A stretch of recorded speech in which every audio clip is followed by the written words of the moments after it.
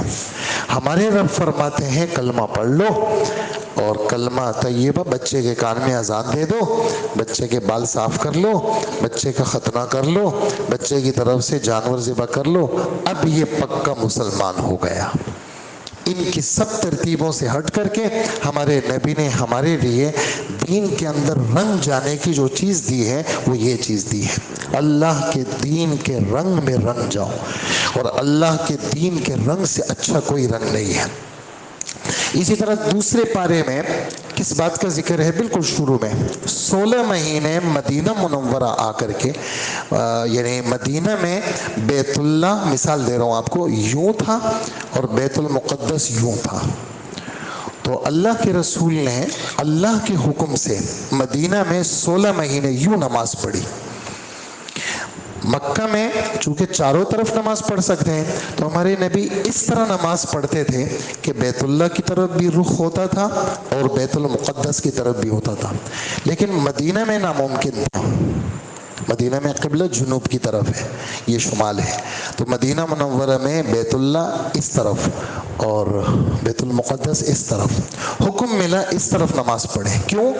تاکہ یہ چاروں طرف یہودیوں کی آبادی ہے، یہ آپ کو دیکھیں گے تو کہیں گے یار یہ تو ہمارے ہی آدمی ہیں، دیکھو ہمارے قبلے کی طرف منہ کر کے نماز پڑھ رہے، تو ان کے دل میں مذہب اسلام کی محبت آ جائے گی۔ لیکن وہ تو تھے ہی بیچارے، کورے تھے سارے، ہمارے نبی صلی اللہ علیہ وسلم کے اس فعل سے بھی متاثر نہیں ہوئے۔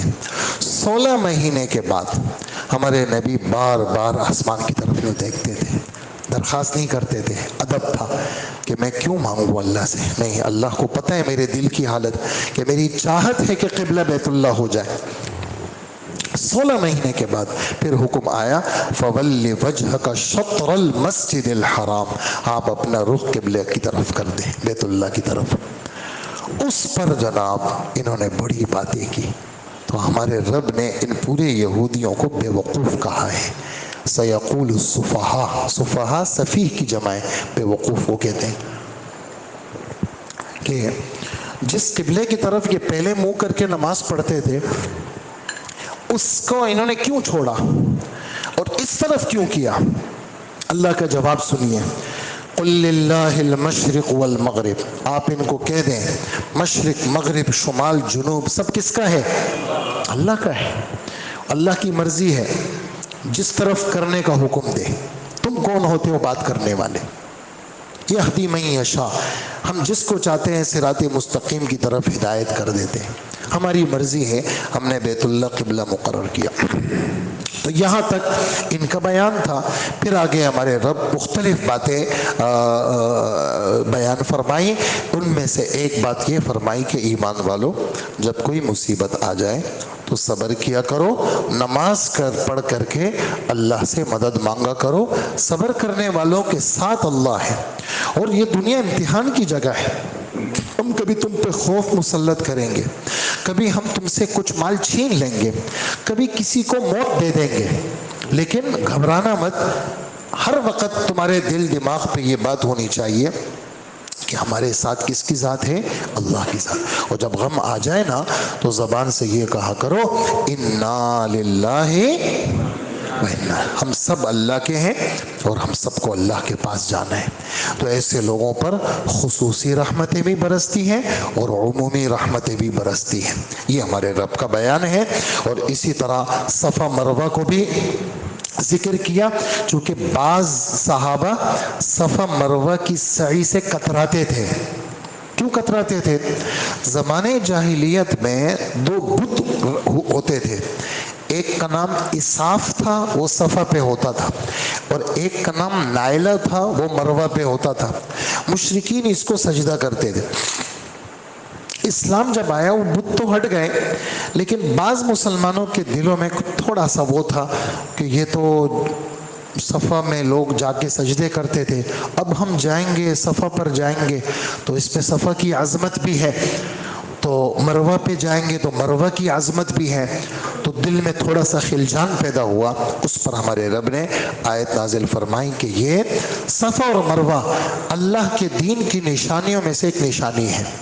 حج اور عمرہ کرنے والوں کے لیے کیا ہے، یہ حکم ہے کہ وہ صفا سے شروع کریں گے، مروہ پہ 1 چکر ہوگا، پھر مروہ پہ 3 چکر، پھر مروہ پہ 5واں چکر، پھر مروہ پہ 7واں چکر، یعنی صفا سے مروہ 1 اور مروہ سے صفا 2، پھر 3، پھر 5، پھر 7۔ ابتدا صفا سے ہوگی اور انتہا مروہ پہ ہوگی۔ اور جو بھی حج عمرے والا ہے وہ دل کے اندر وہ خلجان محسوس نہ کرے، وہ زمانے جاہلیت کی بات تھی، وہ ختم ہو گئی، وہ بت ہٹ گئے۔ تم اپنے دل دماغ کو کیا کرو، بالکل صاف کرو۔ اسی طرح اس صورت کے اندر یہ جو ہماری بات ابھی چل رہی ہے، کفار کے بارے میں اللہ ہمارے رب نے کچھ باتیں بتائی، اور یہ والی بات ارشاد فرمائی کہ ایمان والو تم حلال استعمال کرو، حرام سے بچو۔ حلال وہ جس نے اللہ نے حلال کیا، حرام وہ جس کو اللہ نے حرام کیا۔ حرام کیا چیز ہے؟ ہمارے رب فرماتے ہیں بہتا ہوا خون حرام ہے۔ جانور جب حلال جانور ذبح کر رہے ہیں، اس میں نسیں کٹتی ہیں تو یوں جو خون نکلتا ہے وہ خون حرام ہے۔ اس خون کے نکلنے کے بعد جب آپ نے کھال اتار لی، گوشت پہ جو خون ہے وہ ناپاک نہیں ہے، لیکن گن آتی ہے اس سے، لیکن اگر وہ کپڑوں پہ لگ گیا تو وہ آپ کے کپڑے ناپاک نہیں۔ جیسے گوشت پاک ہے تو وہ والا خون بھی پاک ہے، جو ناپاک خون ہے، حرام خون ہے، وہ بہتا ہوا خون ہے۔ اسی طرح خنزیر، سور، بال، ہڈی، گوشت، اس کی سب چیزیں بالکل حرام ہیں۔ یعنی جیسے پیشاب اور پاخانہ کسی صورت میں پاک نہیں ہو سکتا، ایسے ہی سور کبھی بھی پاک نہیں ہو سکتا۔ سور بمائے اپنے تمام اجزاء کے وہ مکمل حرام ہے، اور حرام کرنے والے اللہ ہیں۔